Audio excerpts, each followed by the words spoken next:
अस्सलाम वालेकुम नाजरीन, मैं हूं आपकी होस्ट मलका पीरज़ादा आपके पसंदीदा चैनल अंजाम टीवी के साथ। नाजरीन, जैसा कि आपको पता है कि मैं हर दफ़ा आपकी मुलाकात किसी न किसी ऐसी शख्सियत से कराती हूं कि जो अपने शोबे में मुनफरिद होते हैं। आज मैं आपकी मुलाकात जिनसे करा रही हूं वो वकालत से उनका ताल्लुक़ है और उनका नाम है मोहम्मद सज्जाद सिंधु एडवोकेट। चलिए उनसे बातचीत करते हैं। वालेकुम सज्जाद साहब। वालेकुम सलाम। क्या हाल है, कैसे हैं आप? ठीक है सज्जाद साहब, हम अंजाम टीवी के छोटे से सेट पर आपको खुशामदीद कहते हैं। अच्छा सज्जाद साहब, आपसे मेरा ये सवाल है कि शोबे तो बहुत सारे हैं, तो आपने ये वकालत का शोबा क्यों इख्तियार किया?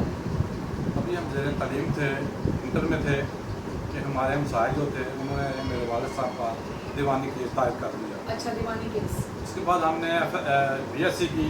BSc करने के बाद लॉ में दाखिला ले लिया। इससे कबल मेरे बड़े भाई इकबाल सिद्धू थे, वो भी वकालत कर रहे थे और उन्होंने उस प्रोफेशन के अंदर अमली तौर पर हिस्सा ले लिया था।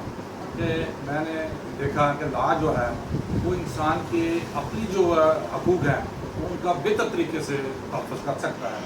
इसलिए हमारी सोच पैदा हुई कि हम अपने हकूक़ के लिए, हम अपने वालिद साहब के हकूक़ के लिए, तो हमने ये लॉ का शोबा मुंतखब किया। तो 1996 से लेकर अब तक हम इसी प्रोफेशन से जो है वो मुंसलिक हैं। अच्छा सिंधु साहब, आपने जुडिशरी का पेपर दिया कि नहीं दिया? नहीं, क्योंकि उस वक्त जब जुडिशरी सिविल जजेस थे उस वक्त मेरी एज भी थी, इम्तहान दे भी सकता था, लेकिन उनकी तनख्वाह जो थी वो बहुत कम थी। हम इससे ज़्यादा कमा लेते थे, फिर उसकी तरफ हमारा ध्यान ही गया, हमने सिविल जजेस पे ध्यान दिया। अच्छा, तो कितने साल हो गए प्रैक्टिस करते हुए? तकरीबन 24 साल हो गए। तो आप अपने शोबे से मुतमईन हैं? हाँ जी, बिल्कुल मुतमईन। अल्लाह का शुक्र है कि हम इस प्रोफेशन में हैं और अल्लाह ताला जो है हमें इसमें बेहतर से बेहतर रिजल्ट जो है आता है। अच्छा सिंधु साहब, मैंने आज आपको जो ज़हमत दी है वो इसलिए कि मैं करना चाहती हूँ 2018 के इलेक्शन की बात। उसमें जो मुस्लिम लीगियों का मंशूर था, इंतखाबी मंशूर, कि वोट को इज़्ज़त दी जाए। तहरीक इंसाफ का इंतखाबी मंशूर था कि वोटर को इज़्ज़त दी जाए। तो ये वोट और वोटर को किस तरह इज़्ज़त दी जा सकती है? जी, ये बहुत अच्छा सवाल है।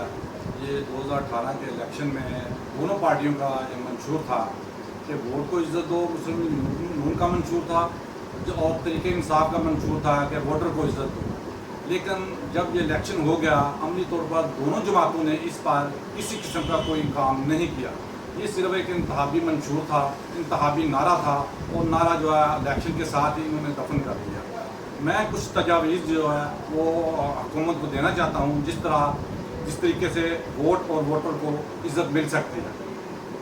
सबसे पहले तो हम देखते हैं कि किसी भी हलके में जो उम्मीदवार खड़ा है उसके लिए ज़रूरी है कि उस हलके का रहायशी हो और 5 साल से उसी हलके में रहायश रखी हो, ताकि वोटर जो है वो बेहतर तरीके से उसके करैक्टर के मतलब जान सके और बेहतर तरीके से उनसे जो है अपना इंतहाबी जो उनका मंशूर होता है उस पर अमल दरामद करा सके। लेकिन अमली तौर पर देखा गया है कि जब इलेक्शन हो जाता है और उम्मीदवार जीत जाता है तो अपने हलके में किसी तरह भी अवाम का कोई ख्याल नहीं रखता।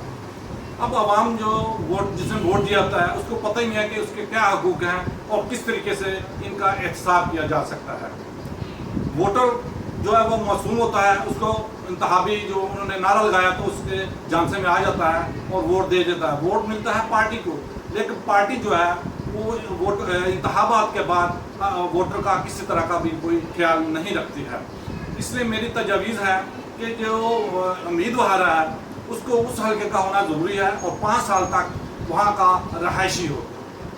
और उससे जो दीगर जमातें हैं वो भी किसी हल्के में अगर हिस्सा लेती हैं तो वहाँ पर जो वोटर है, कास्टिंग वोट है, वो कम से कम 60% होनी चाहिए। अगर 60% वोटिंग कास्ट नहीं होती तो उस हल्के के जितने भी उम्मीदवार हैं उन सबको 5 साल के लिए नाअहल कर दिया जाए, ताकि उनको पता हो कि वोटर की क्या इज्जत है। अगर वोटर वोट देने के लिए नहीं आएगा तो वो 5 साल के लिए नाअहल हो जाएंगे और किसी भी अवामी उहदे के लिए वो 5 साल तक नाअहल रहेंगे। तो मेरा ये ख्याल है कि ये जो 5 साल तक उनकी कदगन लगाई जाएगी तो फिर वोटर की इज्जत होगी और वोट की भी इज्जत होगी। अच्छा, आप इस बारे में ये कहते हैं। अच्छा सिंधु साहब ये बताएं, जो भी इलेक्शन इंतखाबात हार जाते हैं उनको ज़मीनी इलेक्शन में या किसी भी अवामी इलेक्शन में दोबारा हिस्सा लेना चाहिए कि नहीं? ये बहुत अच्छा सवाल आपने किया, क्योंकि ज़मीनी इलेक्शन होता है जब एक पार्टी का 2 सीटें हो जाती हैं, वो 1 सीट छोड़ता है या कोई बंदा नुमाइंदा बहुत हो जाता है, तो इस सूरत में जो ज़मीनी इलेक्शन करवाया जाता है तो उस पर वो शख्स जिसको वहाँ पहले ही मुस्तरद कर चुकी है उसको इलेक्शन में हिस्सा लेने की इजाज़त नहीं देनी चाहिए, कम से कम 5 साल तक, क्योंकि एक दफ़ा उसको आवाम ने मुस्तरद कर दिया है इलेक्शन में, तो 5 साल तक उस पर पाबंदी होनी चाहिए कि वो किसी भी अवामी इलेक्शन में कौमी सतह पर, सूबाई सतह पर या सेनेट की सतह पर किसी सतह पर भी उसको इलेक्शन में हिस्सा लेने की इजाज़त नहीं देनी चाहिए, क्योंकि अवाम उसको मुस्तरद कर चुकी है इलेक्शन में। लिहाजा इस बारे में अवामी राय को मद्देनज़र रखते हुए कानून साजी करनी चाहिए कि कोई भी नुमाइंदा जो है वो इलेक्शन हार जाता है तो 5 साल तक उसको किसी भी इलेक्शन में हिस्सा लेने की इजाज़त ना हो।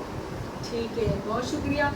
अच्छा सिंधु साहब ये बताएं कि एक नुमाइंदा 2 सीटों पे इलेक्शन लड़े या ना लड़े? लेकिन ये जो नुमाइंदा एक सीट कॉन्स्टिट्यूशन पाकिस्तान के तहत कोई पाबंदी नहीं है कि एक शख्स जो है वो कितनी सीटों पर इलेक्शन में हिस्सा ले सकता है, लेकिन अल्टीमेटली उसको एक सीट ही रखनी होती है। उसके पास या तो सूबाई सीट होगी या कौमी सीट होगी, या कौमी की 2 सीटें हैं तो उसको एक सीट जो है वो छोड़नी होती है, तो इससे वक्त का भी ज़ाया होता है, पैसे का भी ज़ाया होता है, तो वोटर जो है वो भी डिस्टर्ब होता है। इसलिए जो भी नुमाइंदा इलेक्शन में हिस्सा ले रहा है उसको सिर्फ एक सीट पर ही अपने हलके के अंदर जहाँ पर वो रहता है उसी हलके के अंदर इलेक्शन में हिस्सा लेने की इजाज़त होनी चाहिए, ताकि वक्त बच सके, वोटर डिस्टर्ब ना हो और कीमती जो है सरमाया वो मतलब का वो बच सके। जी बहुत शुक्रिया। अच्छा सिंधु साहब ये बताएं कि पाकिस्तान में जो पाकिस्तान में जो ख़ानदानी सियासत चल रही है अरसे दराज से, उसको कैसे ख़त्म किया जा सकता है? पाकिस्तान के अंदर 1947 से लेकर आज तक 2 जमातें जो है वो हुकूमत करती आ रही हैं। एक तो मुस्लिम लीग है, उसकी मुख्तलिफ शकाल में वो मुस्लिम लीग ही आती है, और दूसरी पार्टी जो थी वो जुल्फ़िकार अली भुट्टो ने बनाई थी, और इस तरह वो दोनों जमातें जो हैं आपस में पाकिस्तान के अंदर जो हुकूमत करती हैं। अब पाकिस्तान के अंदर इलेक्शन लड़ने के लिए कोई पाबंदी नहीं है, जो शख्स मर्जी जब इलेक्शन लड़ ले, और इसमें ख़ानदान के लिए कोई पाबंदी नहीं है कि कौन सा ख़ानदान इलेक्शन में हिस्सा लेगा, कौन सा ख़ानदान नहीं ले सकता। और मेरी ये तजवीज़ है कि कोई भी शख्स जिस बरादरी का इलेक्शन लड़ रहा है, चूँकि वो पूरी बरादरी की नुमाइंदगी कर रहा है, लिहाजा उस बरादरी का कोई भी शख्स जो है वो 2 इलेक्शन में हिस्सा ना ले। इस तरह ख़ानदानी सियासत जो है वो ख़त्म हो जाएगी और बेहतर से बेहतर जो है नुमाइंदे मुंतखब हो सकेंगे। पाकिस्तान के अंदर 2 जमाती इलेक्शन में हिस्सा ले रही हैं, मुस्लिम लीग और नून और पीपल पार्टी, और दोनों ही ख़ानदानी सियासत में हैं। ये बाप जाता है तो बेटा आ जाता है, बेटे की उम्र क्या है, उससे सीनियर तरीन जो लोग बैठे हुए हैं, जो मुंतखब नुमाइंदे हैं उनके, जो उनके मेंबर हैं, उनको तो उसमें आगे आने ही नहीं दिया जाता, और बेटा जो ये 2-4 दिन सियासत करता है तो उसको पार्टी की सदारत दी जाती है। इसलिए ज़रूरी है कि पार्टी के अंदर भी जो पार्टी का एक दफ़ा सदर बन जाता है या पार्टी की नुमाइंदगी करता है तो उसके लिए पाबंदी होनी चाहिए कि वो 4 साल तक या 5 साल तक पार्टी का बतौर सदर या जो भी चेयरमैन है वो रहे। इसके बाद अगर वो रहना चाहता है तो नए सिरे से मेंबरशिप हासिल करे, वो अपनी लाइन में लगे, इस तरीके से कि वो जब सीनियर तरीन होगा तो पार्टी के ओहदे पर आ सकेगा। इससे ख़ानदानी सियासत जो है वो ख़त्म हो जाएगी और बेहतर से बेहतर जो नुमाइंदगे हैं वो पार्टी के अंदर आएंगे। तो मेरी ये राय है कि ख़ानदानी सियासत को ख़त्म करने के लिए ज़रूरी है कि जब इंतखाबात होते हैं तो उसमें सिर्फ ख़ानदान को देखा जाए कि इस ख़ानदान का कोई फ़र्द जो है वो इलेक्शन में हिस्सा ले रहा है कि नहीं ले रहा। अगर वो ले रहा है, हिस्सा ले रहा है, तो उसके बाकी ख़ानदान जो चूँकि नुमाइंदगी हो चुकी है उसको किसी तरीके से भी उसको रोका जाए ताकि इसका ख़ानदान जो है ख़ानदानी सियासत को ख़त्म किया जा सके और बेहतर से बेहतर नुमाइंदे जो हैं वो पाकिस्तान में मुंतखब असम्बली में आए। बहुत अच्छी बात करी नाजरीन सिंधु साहब ने, और बड़े मुख्तलिफ पहलू ऐसे जो कि उजागर नहीं हो पा रहे हैं, ان سے پردہ اٹھایا اور ان کے بارے میں بات کی ہے. اچھا سندھو صاحب, تھوڑی سی آپ کے متعلق بھی بات ہو جائے. یہ بتائیں سندھو صاحب, یہ تو ہم باتیں کریں گے بھی اور بھی مزید ہو جائیں گی. ہمارے دو چار ایک رسمی سے سوالات ہوتے ہیں کہ آرٹسٹوں سے بھی ہوتا ہے کہ آپ کھانے میں کیا ہے, اور مختلف لوگ ہیں نا, ان کی مختلف آرا ہے. آپ کو کھانے میں کیا پسند ہے؟ جو کھانے میں بھرے ہوئے کریلے. بھرے ہوئے کریلے. اچھا, اس کا مطلب ہے آپ کی مسز بہت اچھے کریلے بناتی ہیں. بہت اچھا بات. ٹھیک ہے, دیکھیں مسز سندھو صاحبہ, ہم نے آپ کے ہاتھ سے کریلے کھانے بھرے ہوئے, یہ پرومس ہو گیا سندھو صاحب؟ جی ہو گیا, بالکل. اچھا, لباس میں کیا پسند ہے؟ لباس میں سارے پاکستانی لباس مجھے پسند ہے. پاکستانی یعنی کہ شلوار قمیض کو شلوار قمیض بھی پہنتے ہیں, پینٹ شرٹ بھی پہنتے ہیں, جو یونیفارم ہے یہ بھی پہنتے ہیں. اچھا, ہر طرح کا لباس جو ہے بہتر سے بہتر. اچھا, وکالت کے علاوہ آپ کے اور کیا مشاغل ہیں؟ صرف میرا جو ہے وہ اپنے پروفیشن کے ساتھ ہوں, تمام وقت جو ہے اپنے پروفیشن کے ساتھ. اچھا, کوئی ٹائم مطلب فیملی کو بھی دینا ہوتا ہے, کچھ خاندان کو بھی دینا ہوتا ہے؟ ٹائم ڈیوائڈ کیا ہوتا ہے نا, جو ٹائم ہے صبح 8 بجے جاتے ہیں, 3 بجے کوٹ ٹائم ہے, اس کے بعد گھر میں آ جاتے ہیں. گھر میں آنے کے بعد 5-6 بجے تک گھر میں ہوتے ہیں, پھر دفتر چلے جاتے ہیں, وہاں سے 8 بجے آ کر سیدھا فیملی میں ہوتے ہیں. اچھا ٹھیک ہے. تو اور مطلب کوئی میسیج عوام کو دینا چاہیں؟ عوام کے لیے میرا یہی میسج ہے کہ جب انتخابات ہوں تو اپنے نمائندے کو دیکھیں کہ وہ اپنے اس علاقے کا رہنے والا ہے اور عرصہ 5 سال سے وہ جہاں پر رہائش پذیر ہے, تو اس کو ووٹ دیں. اگر آپ اس طرح کریں گے تو آنے والے جو انتخابات ہوں گے آپ بہتر سے بہتر جو ہے وہ نمائندہ منتخب کر سکیں گے, اور اس کا انصاف ہوگا.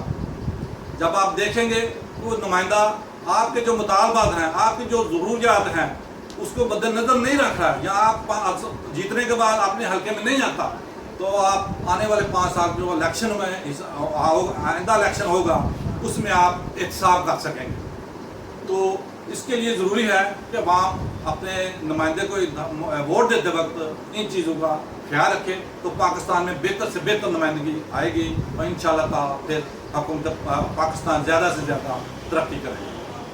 بہت شکریہ آپ کی تشریف آوری کا, بہت شکریہ آپ ادھر تشریف لائیں اور آپ نے اتنی اچھی اچھی باتیں عوام سے شیئر کی ہیں. جی ناظرین, میرے پروگرام کا ٹائم ختم ہو گیا. آپ نے سندھو صاحب کی باتیں سنی, آپ کو کیسی لگی ہیں؟ میرا نمبر اس پہ ہے, اگر آپ اپنی آراء سے ہمیں کچھ معلومات دیں تو ہمارے لیے آسانی ہوگی آگے کے لیے. اچھا جی, اللہ حافظ.